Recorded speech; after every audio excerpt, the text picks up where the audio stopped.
Well, hello and welcome back. So for this lecture, we're going to start the cardiovascular system, and I want to focus specifically on the heart. So we're going to talk about the anatomy of the heart. We're going to talk about the paths of circulation. There are actually two paths of circulation that go through the heart. We have a systemic circulation and a pulmonary circulation, so we'll talk about those. We'll talk about how the heart works in terms of the heart physiology.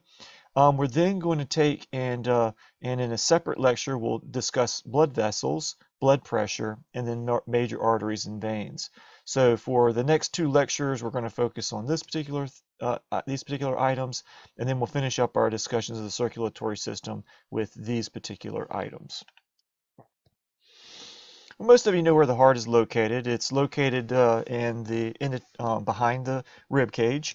So if you take a look at a few key landmarks here, we have the sternum. So you can see the heart is located behind the sternum, but it's a little bit shifted a little bit to the left-hand side. You can see where it's located in relation to into rib 2, 3, 4, and 5. And one day, if you continue your studies into the medical field, you will know that it's easy to auscultate or listen to the heart at certain regions in between these ribs. So you'll be taught how to listen to where certain valves are and certain regions of the heart that you want to listen to by palpating the ribs and figuring out where the best spot for auscultation will be.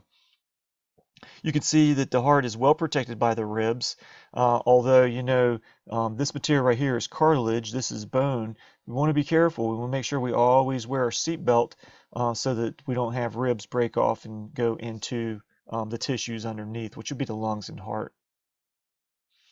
So in relation to the lungs, you can see where the heart's located. There are major blood vessels that come into the heart and go out of the heart. So we have the vena cava and the aorta.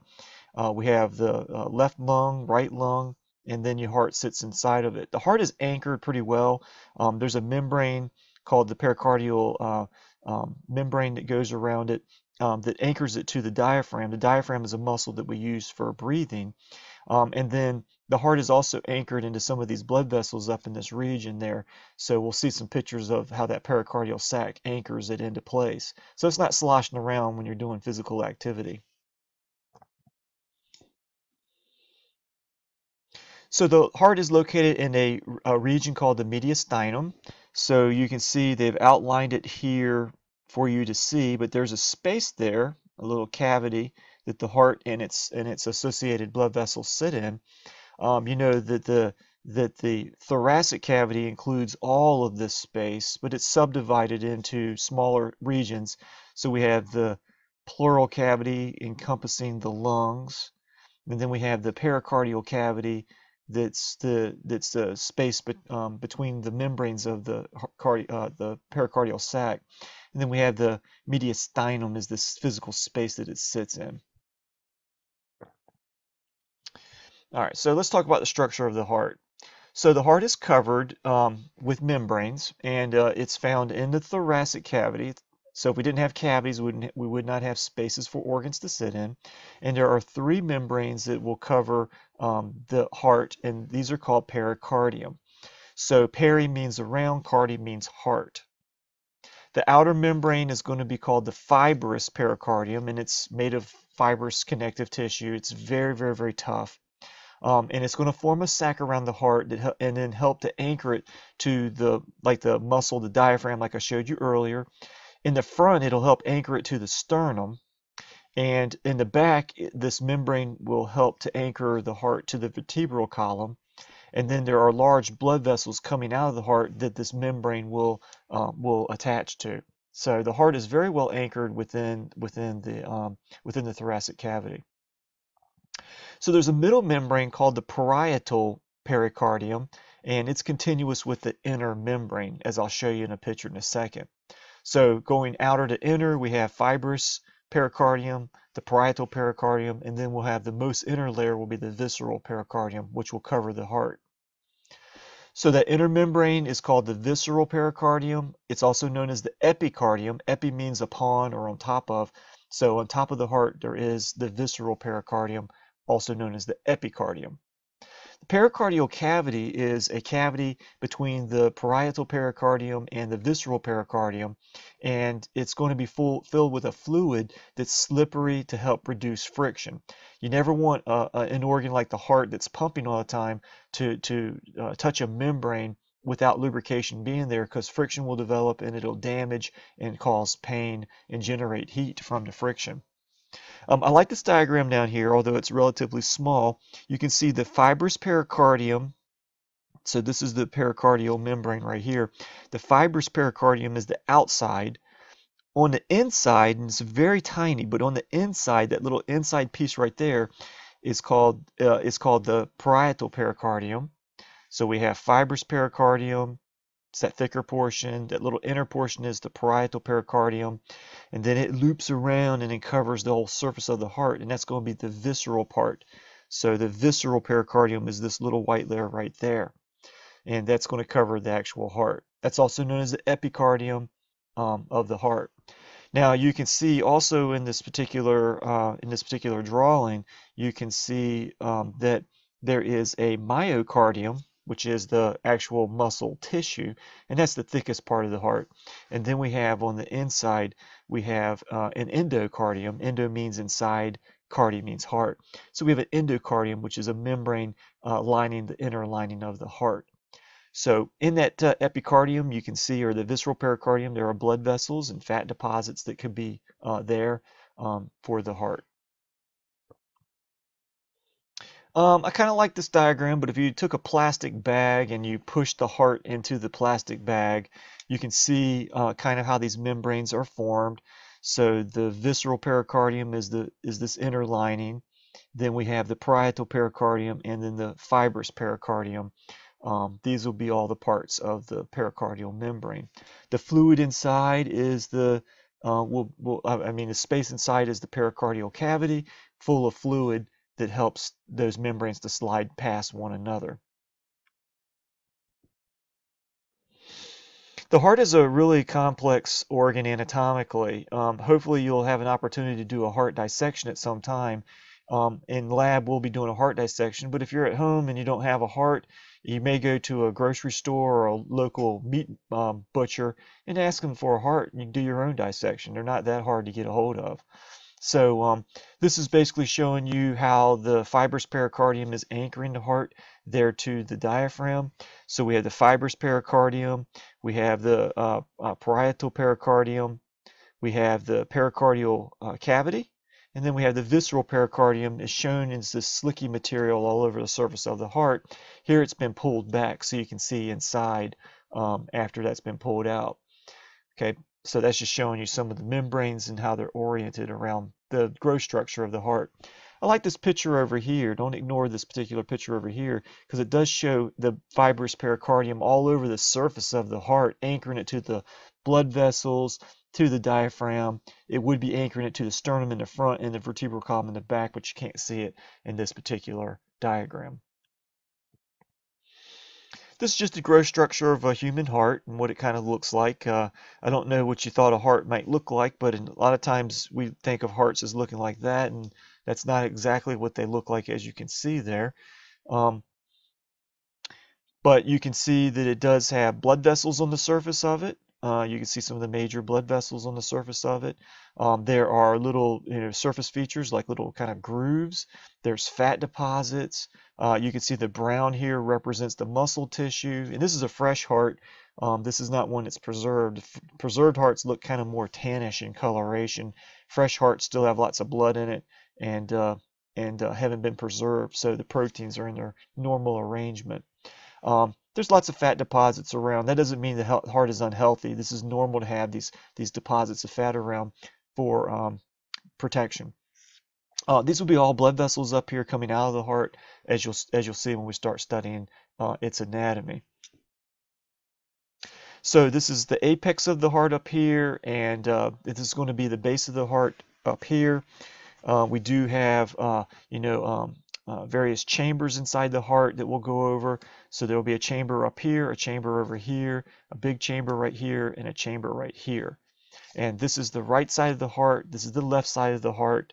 This is the apex down here, and the base is up here. So this would be superior, this would be inferior, just to kind of orient you a little bit. So the wall of the heart is composed of major layers. We have on the outside of the heart the epicardium, which is also the visceral pericardium. We have the middle layer, which is the muscle tissue or myocardium. Myo means muscle, cardi means heart. And then we have the inner membrane called the endocardium. So the epicardium is the outer covering, myocardium is the middle muscular layer, and the endocardium is going to be an inner protective layer. You may have heard of a term called endocarditis. So you can get swellings of the inner membranes, and that can be very serious.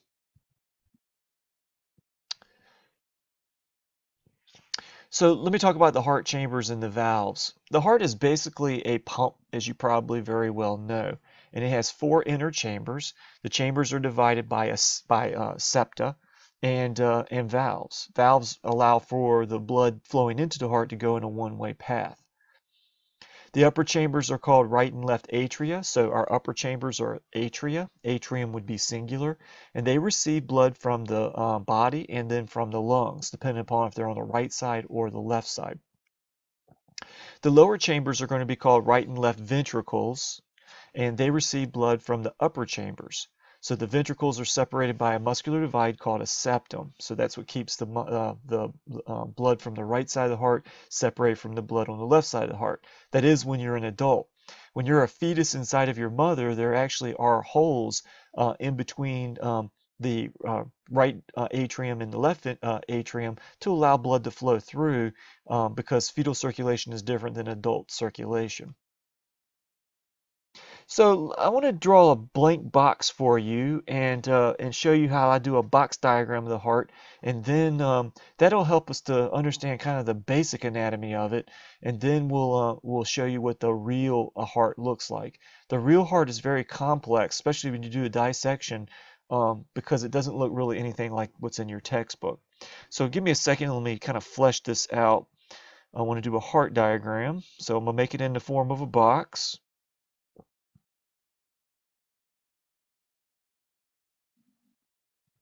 And it looks something like this.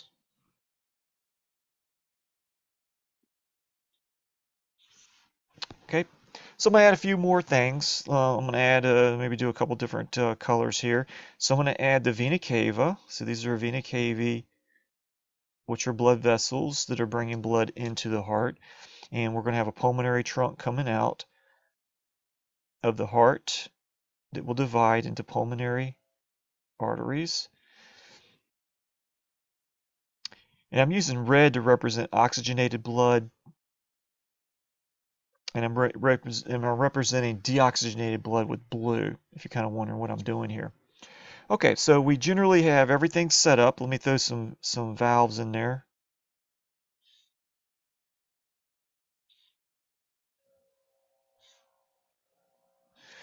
Okay, and I think now we're ready to look at the anatomy of the heart. All right, so blood is going to come to the heart through these vessels called the superior and inferior vena cavae. Okay, so this is going to bring deoxygenated blood to the heart from the upper part of the body and the lower part of the body. And it's going to bring that blood to the right atrium. Okay, so that's the first chamber of the heart. That's an upper chamber of the heart.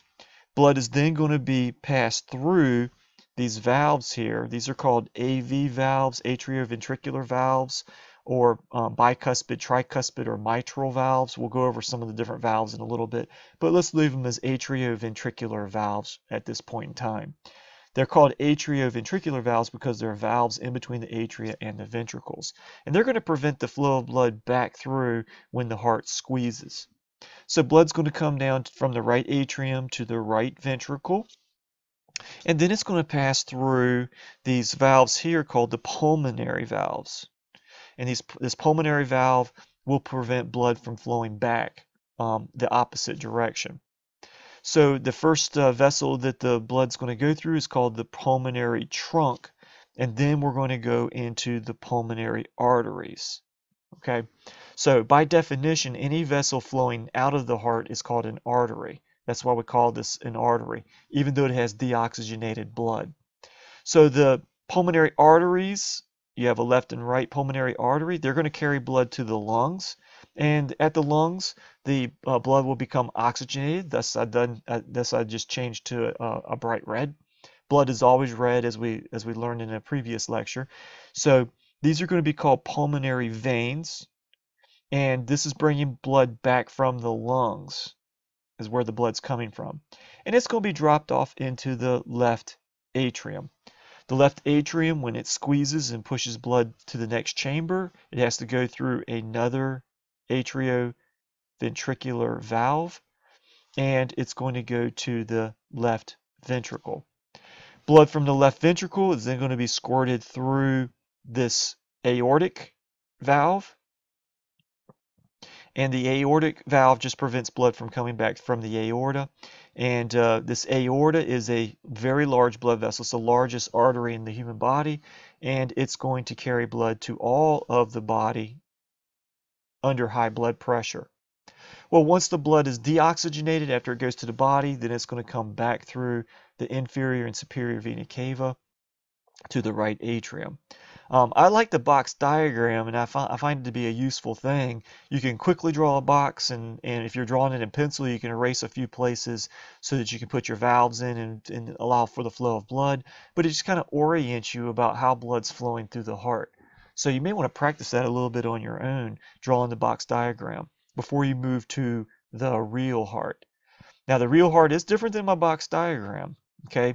So there are, I drew this as a box diagram. I drew everything being equal, but different parts of the heart are different sizes, okay? And the orientation of the blood vessels coming out and in are a little bit different in the real heart. But I think this is a good way to practice learning some of the anatomy of the heart. Okay, so here is more of the reality of the heart.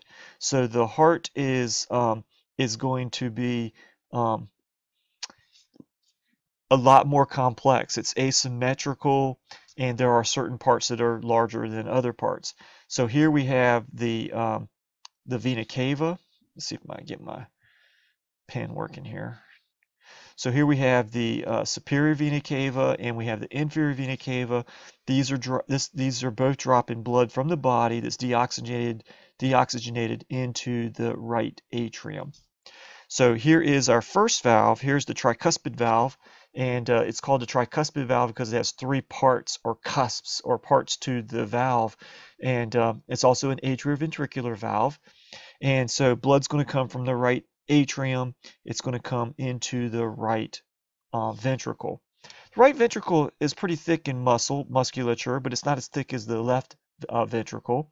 And you can see it's not smooth on the inside. There are little folds called trabeculae carneae, and these little folds, we'll see those in a real picture in just a few minutes. But they basically are going to aid in making papillary muscles that attach to coordinate tendineae, which attach to the little cusps or pieces of the valve.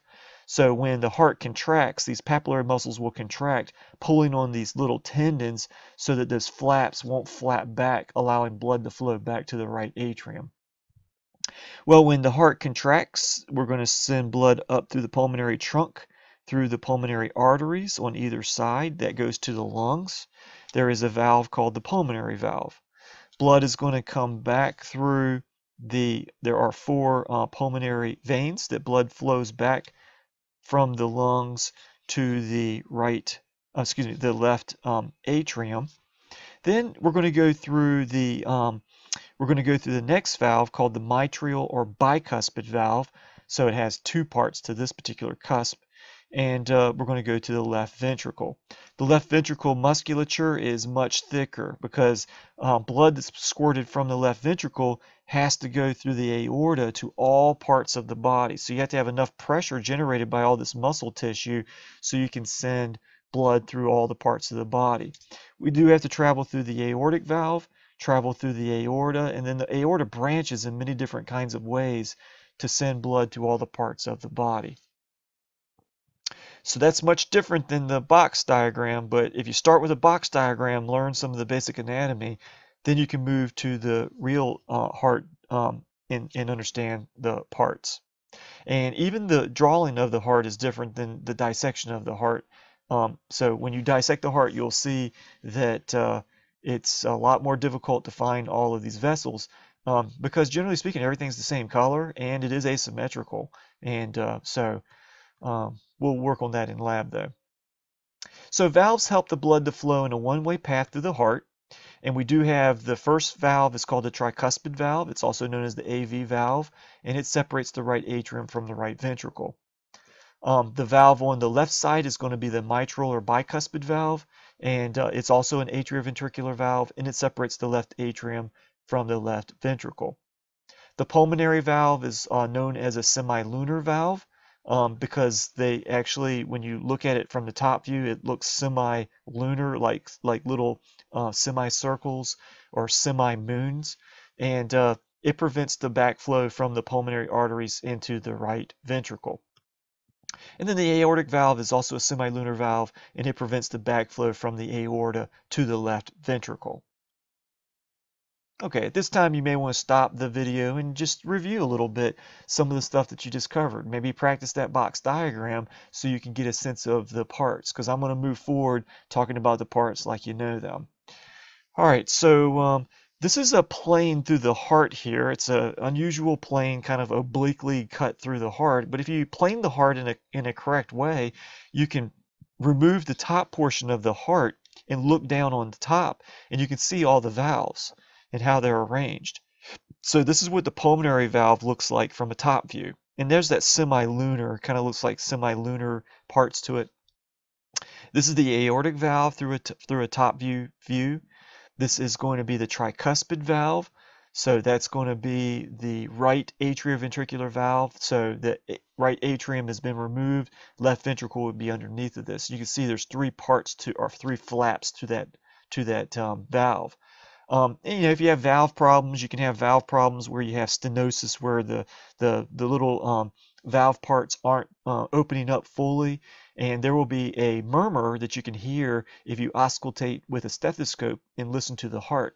Sometimes these valves will prolapse, they'll flap backwards and little pieces of it will be damaged. So you can have infections of these valves, but you can go in and replace valves. So thankfully we have the medical technology to do that. So separating the left atrium and left ventricle is the mitral valve, or the left atrioventricular valve, or the bicuspid valve. And you can see it has two parts to it. So that's a top view. And if you do a heart dissection and you do a perfect cut, you can see all the valves in their correct orientation. I hate to disappoint you, but the valves are not white, they are tan. This is just showing you the relationship between the papillary muscles and the chordae tendineae. These are little tendons that stick from the papillary muscles and attach to the flaps. When this muscle contracts, it puts tension on these tendons so that they hold the flaps so they don't prolapse and allow blood to flow from the bottom chambers to the top chambers. Inside the heart, it's really grooved, and it's not necessarily smooth like inside of a glass. It is kind of slicky smooth, but it has lots of texture to it on the inside of the ventricles. There's what I was telling you about. Everything's tan when you do a heart dissection. And there is that semilunar valve. So we're basically looking at one of the semilunar valves from a top view. And here's the bicuspid valve. This is the valve that separates the left ventricle and the left atrium. And you can see how it kind of is oriented. There's those papillary muscles there in the chordae tendineae, and this is what it looks like when it's slack. When those muscles contract, though, these tendons tighten up and become taut, and they allow for pressure to be put on these flaps without blood flowing out of them. So you can see when they're loose, blood flows from the left atrium to the left ventricle very easily through those valves. But when the ventricle, let me get my unink this. When the ventricle muscles contract, blood will hit those flaps, but it won't be able to go through those flaps because these taut tendons don't allow the flaps to open up. So that's the job of those tendons, to prevent the backflow of blood. When you have backflow of blood, then you can't get all of your blood oxygenated quickly enough, and your body doesn't do too well with deoxygenated blood. So when one set of valves is open, the other set of valves is closed. So for example, when the ventricles are filling up with blood, all of the tricuspid and bicuspid valves are open. But when the ventricles are filling up with blood, the pulmonary and aortic valves are closed. Now, when the ventricles contract, the tricuspid and bicuspid valves close because blood's basically pushing against those cusps and they're shutting. But the blood now is being released through the aorta and through the pulmonary trunk. Excuse me, I got that backwards. The pulmonary trunk and the aorta, and so those valves have to open up to allow the blood to flow out. Okay, so when the semi-lunar valves are open, the bicuspid and tricuspid valves are closed, and vice versa. When the bicuspid and tricuspid valves are open, the semi-lunar valves are going to be closed. And this is just a kind of a frontal plane through the heart, so you can see the septum separating the right ventricle from the left ventricle. You can see the tricuspid valve, and you can see the bicuspid valve and the chordae tendineae. And this is a fresh specimen, it appears.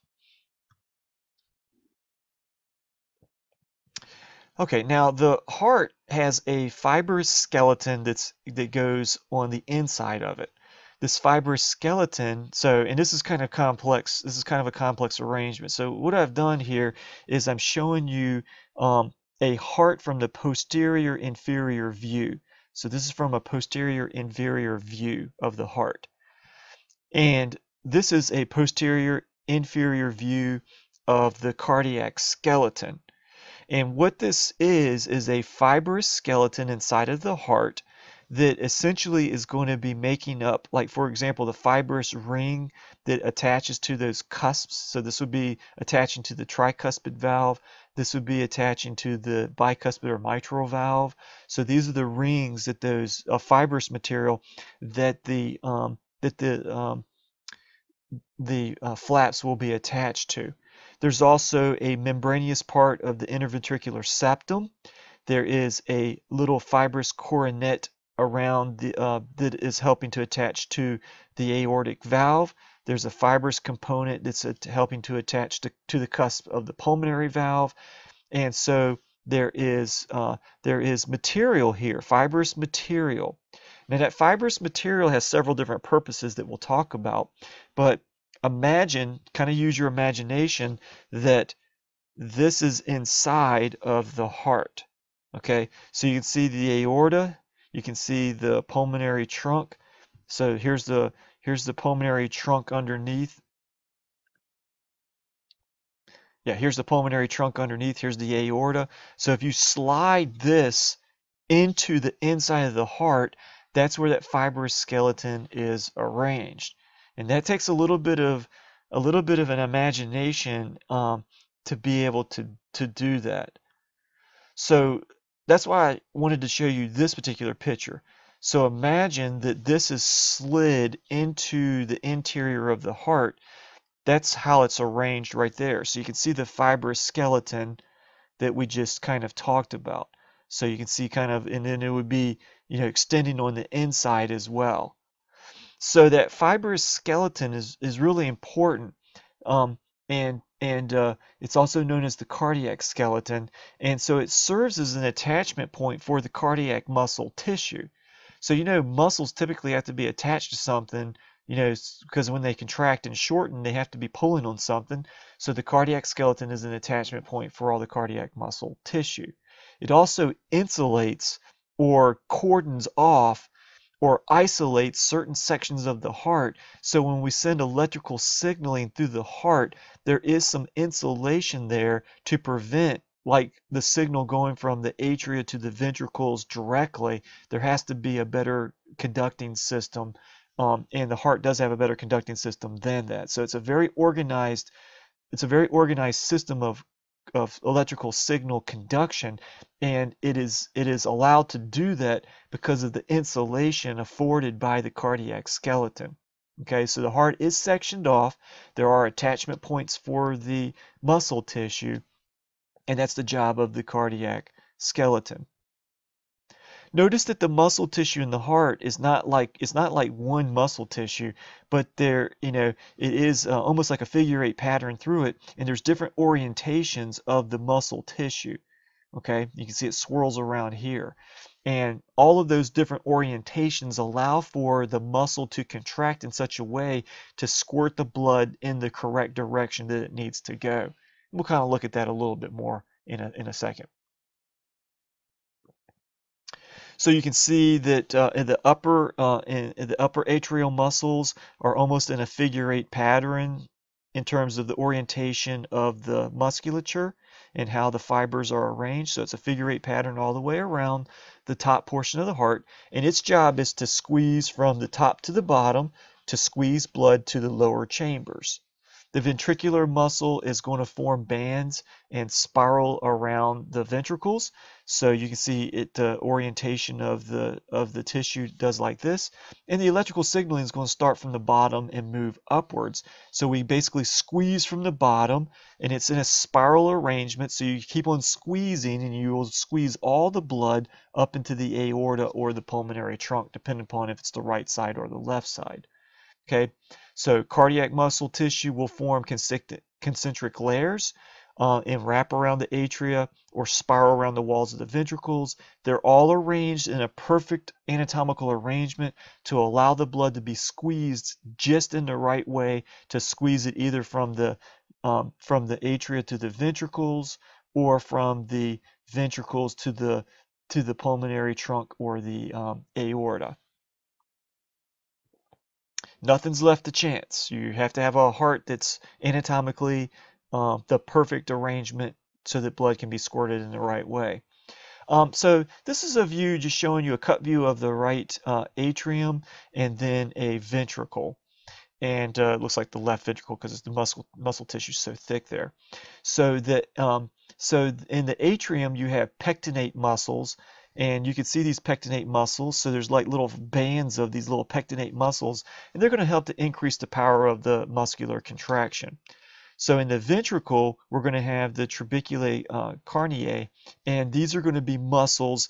So you can see these muscles here. These muscles are in the inner chamber of the ventricles, and they're going to help to pull on the chordae tendineae, the little tendons attached to the flaps or the valves.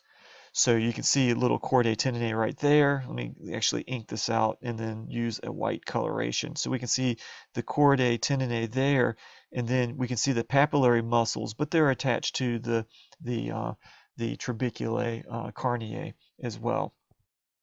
One item to note is that the inner lining of the heart is not like a bottom of a cup. It's not continuously smooth. Probably one reason, and you can see that in the top chamber as well, probably the reason it's not completely smooth is you don't want to get some weird kind of suction from the water of the plasma of the blood attached to the heart, creating some kind of weird suction. So this helps to break up the ability of suction to form, thus aiding the flow of blood through the heart much more easily. So if you notice, there's several things you can see here. The shape of the chambers on the left and right side are a little bit different in terms of the left ventricle and the right ventricle. So we have the left ventricle over here, thick muscle tissue, and we have the right ventricle over here, thinner muscle tissue. And we established the fact that the left ventricle has to have thicker muscle tissue because it has to send blood through the aorta to all parts of your body. The right ventricle, the right ventricle only has to send blood through the pulmonary trunk to the pulmonary arteries and to the lungs. It's not a very long distance, so you don't have to have a lot of force of contraction to do that. There's some different shapes here. We have more of a circular shape here, and then we have more of a semilunar or almost like a bellows shape or almost a flattened shape here. And so when the right ventricle, excuse me, when the left ventricle contracts, so here we have a dilated or uncontracted left ventricle, right ventricle. When the left ventricle contracts, you can see that the muscle tissue kind of expands outward as it gets smaller as it contracts. Okay, so this actually pushes and causes the right ventricle chamber to get smaller. Notice how large that bellows is here. So a bellows is something you push on to push air through. So when I push on the bellows here, it basically gets smaller. That helps to aid blood being ejected out of the right ventricle. Okay, you can notice that the diameter of this chamber gets a lot smaller when the muscle tissue contracts. Okay, so there's shape differences between the right ventricle and left ventricle, and then all it goes back to aiding it to squirt blood more efficiently. So there are paths of circulation. There is what we call a pulmonary circuit and a systemic circuit.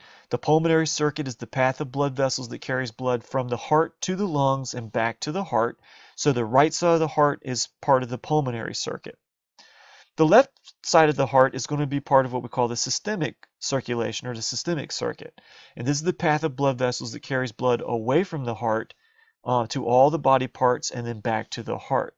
So that's going to be basically the left side of the heart deals with the systemic circulation. So this is sending blood to all the systems of the body. This is sending blood, getting blood back from the body and sending it to the heart. And I'll show you several different pictures of systemic and pulmonary circulation. So let's deal with pulmonary circulation first.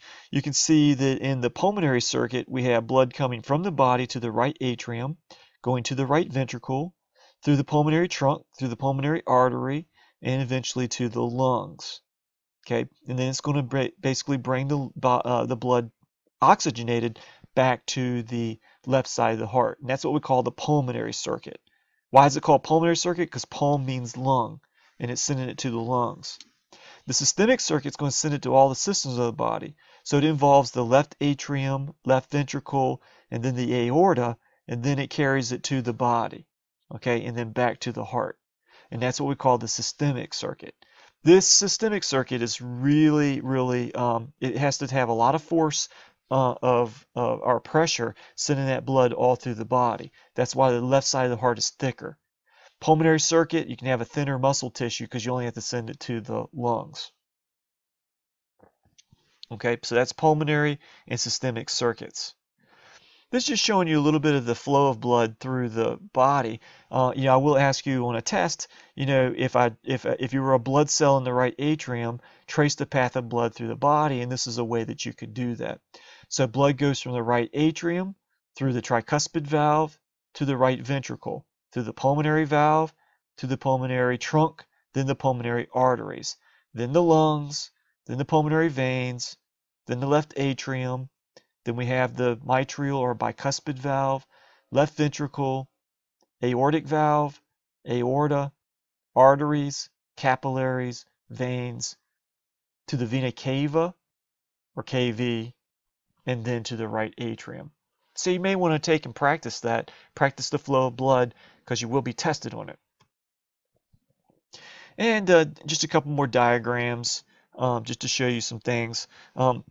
I really like this diagram here because it shows you everything that the blood has to travel through in the pulmonary circuit and then the systemic circuit. So here we have the blood traveling through the inferior vena cava and the superior vena cava. They're going to the right atrium, through the tricuspid valve, right ventricle, pulmonary valve, pulmonary trunk, pulmonary arteries to the lungs, pick up oxygen. Then we come back through the pulmonary veins to the left atrium, past the mitral or bicuspid valve, left ventricle, aortic valve, aorta, all the systems of the body. This is the systemic circuit that you're seeing over here, that you're seeing right here. And this is just a picture showing you the flow of blood through, in case you want to see that in one more different way. And kind of putting it all together in more of an anatomical relationship. So the blood in the pulmonary circuit only has to go to the lungs. It's not a very far distance away. Pulmonary veins bring blood back from the lungs to the left ventricle. Now, sending blood to all the parts of the body, must require thicker muscle tissue. Well, contrary to what you might think, blood inside the chambers of the heart doesn't feed the actual heart muscle tissue or any of the other tissue in the heart. So we actually have to have a coronary circulation. We actually have to have blood vessels that are going to feed the heart. So the coronary arteries do this job of feeding the heart, delivering oxygenated blood and nutrients to the myocardial tissue or any other tissue that's a living tissue inside the heart. And the branches of these coronary blood vessels are going to arise right off the aorta. So if we take a look, here's the aorta. Right after the aortic valve, there are openings that allow blood to flow into the coronary arteries. There is another opening on the other side for the right coronary artery. Okay, so branches that arise, the coronary arteries are going to start right after the aortic valve, and they're going to come right out of that aorta. So that's going to do the job of delivering oxygenated blood and nutrients to the myocardium. Well, the myocardium does produce waste products. The coronary veins are going to remove that carbon dioxide waste product and any other waste products that are made from the myocardium or other living structures or living tissues of the heart. And all of the branches of all these veins coming from the heart muscle tissue are going to converge at what we call the coronary sinus, and that blood's going to dump right into the right atrium. So let's show you some of the coronary arteries and the cardiac veins. So these are the coronary arteries. So we have the left coronary artery and the right coronary artery coming out. They're then going to branch into various branches. So you'll have the right marginal artery, you'll have the posterior interventricular artery on the back side of the heart. There's going to be a circumflex artery that goes around the back surface of the heart. On the anterior surface, you have the anterior interventricular artery, this main artery here, and then there's like branches that come off. And these keep on branching and keep on branching until they form capillary beds. Okay, so if you block one of these arteries, you know that's no bueno, because that's going to be a problem, because whatever muscle tissue that's served from that blockage point downstream is going to die. Okay, so we want to make sure we don't block those coronary arteries. So this is just showing you, that's kind of like cool because you can see the back surface of the heart. This is showing you kind of the front surface of the heart with some of the anatomical arrangement there. So take a look at some of the different pictures, and you can see some of the different coronary arteries. So here's some of the veins. Here's the great cardiac vein on the front side of the heart. We have small cardiac veins over here, anterior cardiac veins. So these veins are going to carry blood from the muscle tissue back to the right atrium. And they're going to, on the back surface of the heart, if you just look at the veins here, we have a great cardiac vein on the anterior surface, anterior cardiac veins, small cardiac vein, middle cardiac vein on the back surface. But on the back surface, we have this structure here called the coronary sinus, and this is going to basically be the catch-all for all the veins that are servicing the heart. So all the veins will dump into this coronary sinus, and it's going to drop blood into the right atrium.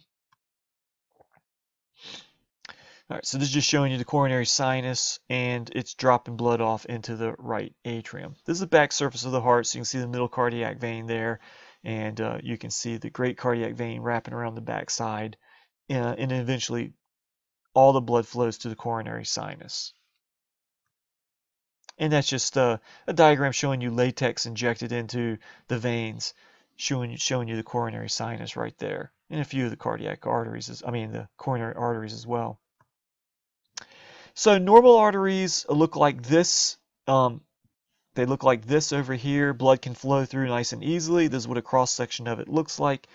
Over time, all humans probably develop these little plaques, these atherosclerotic plaques. These are made of fatty material, cholesterol, and perhaps even bodies of platelets, and these will in calcium. These will form on the walls of the artery, and they begin to occlude the artery. so the artery will become more narrow. If it eventually blocks the whole artery, then you don't get blood flowing downstream, and that causes you to have a heart attack. So if you do have blocked blood vessels, one way we can cure that is by going in and bypassing the blocked artery. So if you have one single bypass, bypassing the blocked artery. So in this diagram here, you can see the blockage here, and I guess there's a blockage there. They basically will take donor blood vessels from different parts of your body, and they'll connect them in such a way to bypass the blocked artery so you can reestablish the normal flow of blood. If you have one bypass, it's a single bypass. Double is 2, triple is 3, quadruple is 4, quintuple is 5. You can have lots of bypasses around lots of arteries.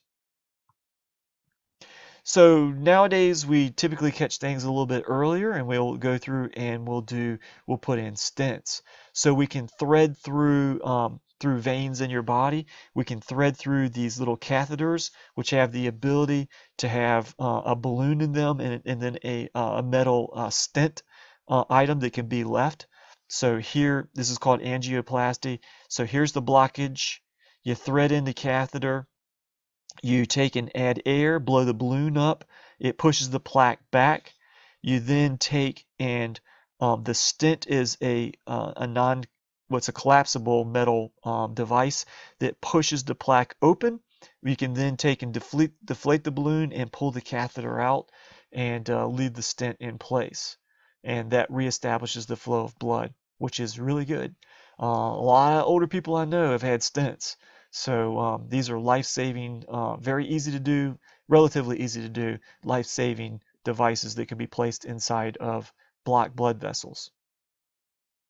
Just to wrap up for this particular lecture, we'll talk about cardiac muscle tissue.